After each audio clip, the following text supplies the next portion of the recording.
Welcome to Rough Riders, I'm Jay Taylor. Today we're doing a quick repair battery swap on my Cybex arc trainer, so stick around.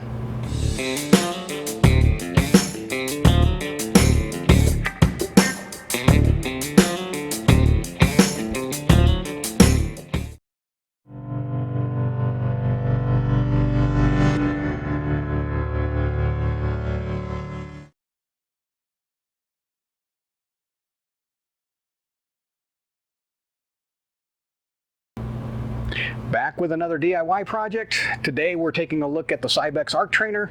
It's been acting up on me. The incline hasn't been working correctly. So I'm going to dig into this and see if I can figure out what's going on.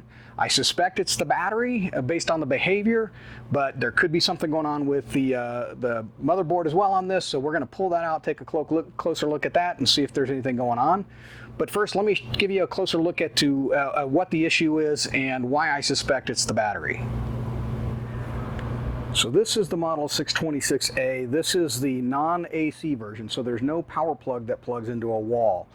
All the electricity that drives the control panel comes from a battery that gets recharged as you work out. So as I jump on this and start pedaling, what you'll see is the display will all start to light up. It'll go through its boot up process, but the incline quickly goes to a double dash line. Now, as I start going here, we'll see. So everything comes up and now it goes into this double dash line and you cannot change the incline at all. The access panel is located on the front of the machine and it's held in place by 4 screws. There's one on each side and then there's 2 down here at the bottom as well. So you pull those out and then you can pull this panel off. I've already removed those screws, so the panel just comes right off. And then there's some information on the inside that helps you troubleshoot, put it into a hidden system menu where you can put it in test mode and all of those sorts of things. There's an array of information on the circuit board that's inside, including the LEDs and how to check the status of the battery and things like that. So we're going to do that right now. With the access panel off, I can now get inside the machine. The circuit board is in this box right here, and this lid is held on with a single Phillips screwdriver right there. So we can just pull that off. But this lid just kind of comes out like that. And there's our circuit board. So you can see there are a number of cable connectors on here that you need to remove. We got a couple of Molex connectors there, a small little Molex connector here, a little looks to be like sort of like an RJ45 right there. So I need to pull all of those off to get the circuit board out. So the battery sits behind the PCB, which is mounted to a plate, and there's 4 screws holding the plate in that we need to pull out. For the top 2 screws, you're going to need a little stubby screwdriver to get to those. And ideally, if you have a magnetic tip screwdrivers, because you don't want to lose these screws. So here's the plate with the PCB on it. Note there are 6 screws here that hold the PCB to the plate. You do not want to remove those. It's the 4 up in the corners that pull the whole plate and PCB out as one unit. And with that out of the way, now we can get into where the battery. So there's the battery. You can see right along my finger there is a screw holding a clamp that holds this battery in right here.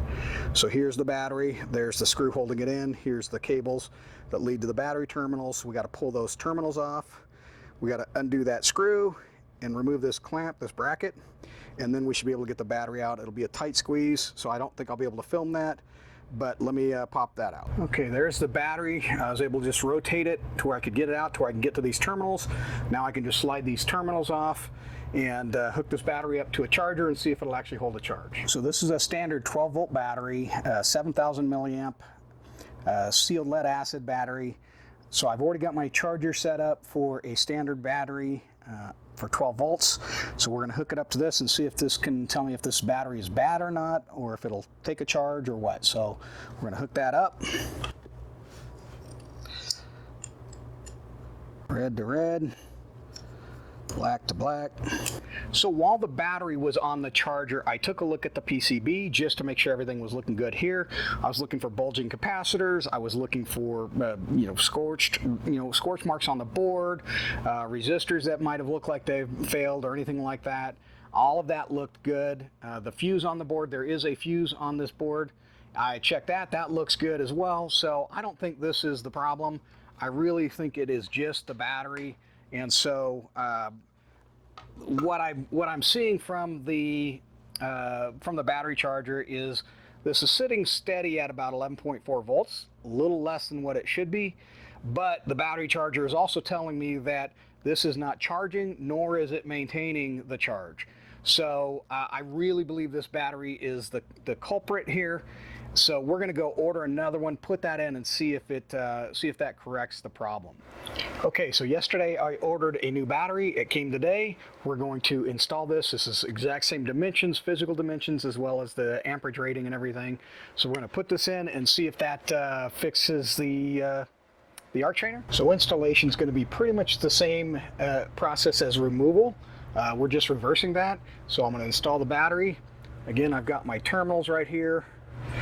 And then we're going to just rotate it in, just like we did getting it out, just like that. And then we've got the bracket that holds it in. With the battery in place, I can now put the circuit board back in. And again, that has 4 screws that hold it in place. With the board in place, I'm going to hook up the cables now. And these connectors are actually keyed so that you can only put them in one way. Okay, everything seems to look good here, so I'm going to put the cover back on the circuit board. I'm going to put the access panel back on, and we'll go look up top. Okay, if the repair was successful, we should see the indicator light up and stay in number instead of going to the 2 dash lines. We should be able to adjust everything. All the displays should light up. When we're done pedaling, done with the workout, it should give us a summary readout of our workout. So let's try that and see if everything works. Let me zoom up on that so you can see it a little better. Okay, it's going through the boot up. The incline and the resistance are staying steady. They're not going to dash lines. The incline's working. The resistance is working. The heart rate monitor is working.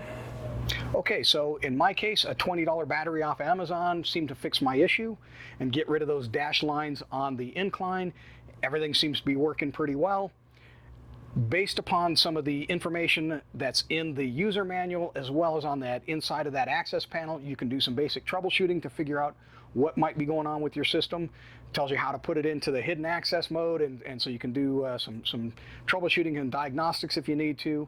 I didn't need to do that in my case, so I didn't go through those steps. But overall, it was a pretty simple fix. So hopefully you found this video helpful. If you did, please give it a thumbs up and consider subscribing. If you have any questions, please post those below. I'll get to those just as quick as I can. And thanks for watching. We'll see you here next time on Rough Riders.